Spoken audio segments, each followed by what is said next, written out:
Here I have iPad 2021, and today I'm going to show you how to customize accessibility shortcuts on this device.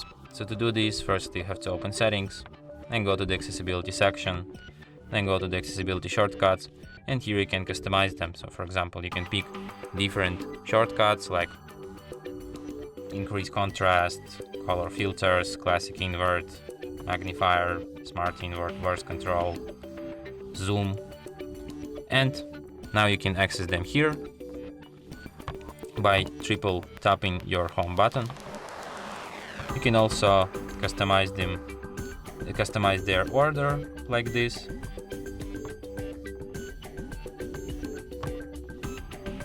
So yeah,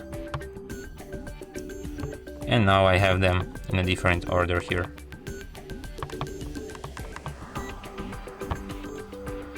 And that's it. Thanks for watching.